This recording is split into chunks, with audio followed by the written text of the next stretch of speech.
100 साल की भयंकर आपदा के 100 साल की विकास का नया विश्वास लेकर आया है।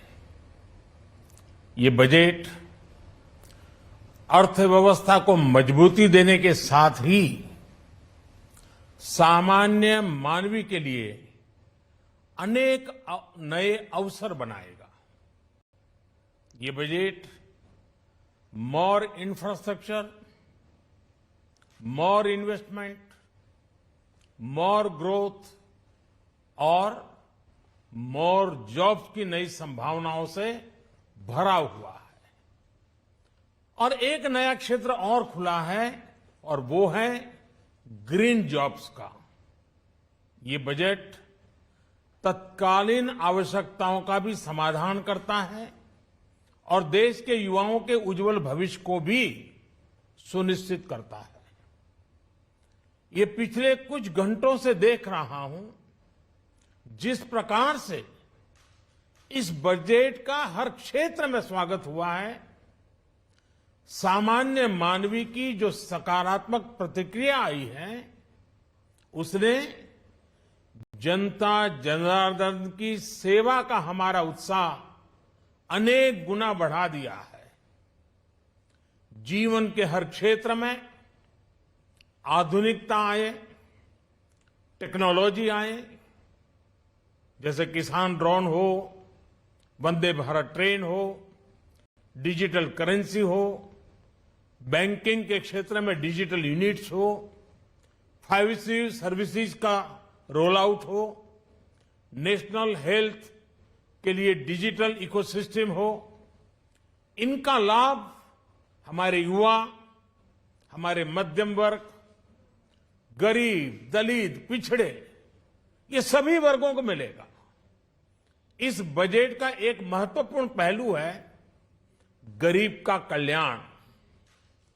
हर गरीब के पास पक्का घर हो, नल से जल आता हो, उसके पास शौचालय हो, गैस की सुविधा हो, इन सभी पर विशेष ध्यान दिया गया है।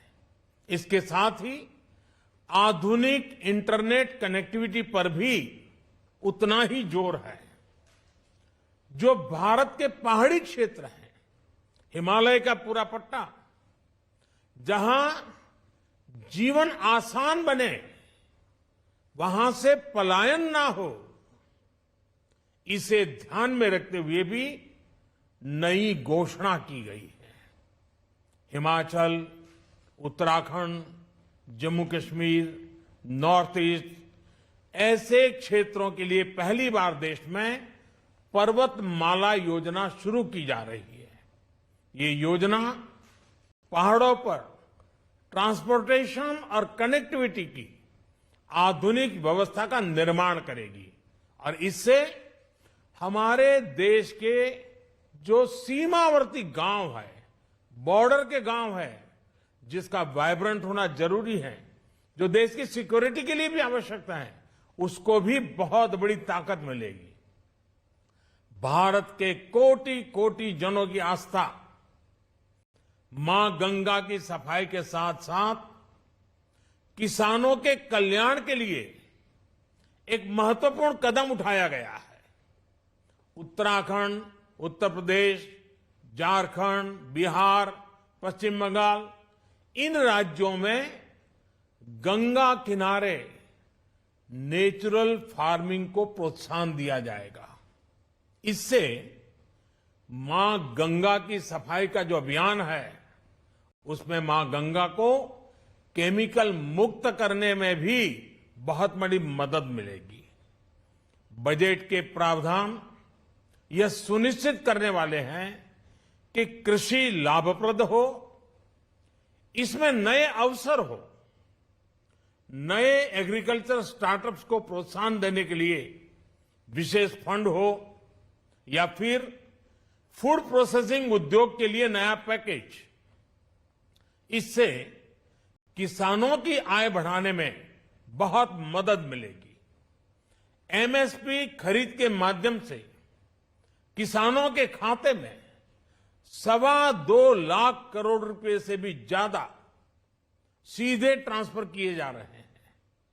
कोरोना काल में एमएसएमई यानी हमारे छोटे उद्योगों की मदद और उनकी सुरक्षा के लिए देश ने लगातार अनेक निर्णय लिए थे, अनेक प्रकार की मदद पहुंचाई थी।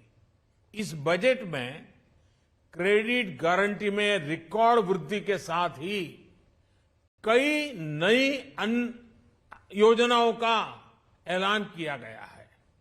डिफेंस के कैपिटल बजट का 68% डोमेस्टिक इंडस्ट्री को रिजर्व करने का भी बड़ा लाभ भारत के एमएसएमई सेक्टर को मिलेगा। ये आत्मनिर्भरता की तरफ बहुत बड़ा मजबूत कदम है। 7.5 लाख करोड़ रुपए के पब्लिक इन्वेस्टमेंट से अर्थव्यवस्था को नई गति के साथ ही छोटे और अन्य उद्योगों के लिए नए अवसर भी बनेंगे। मैं वित्त मंत्री निर्मला जी और उनकी पूरी टीम को इस पीपल फ्रेंडली और प्रोग्रेसिव बजट के लिए बहुत बहुत बधाई देता हूं। कल भारतीय जनता पार्टी ने मुझे सुबह 11 बजे बजट और आत्मनिर्भर भारत विषय पर बात करने के लिए निमंत्रित किया है। कल 11 बजे मैं बजट के इस विषय पर विस्तार से बात करूंगा। आज इतना काफी है। बहुत बहुत धन्यवाद।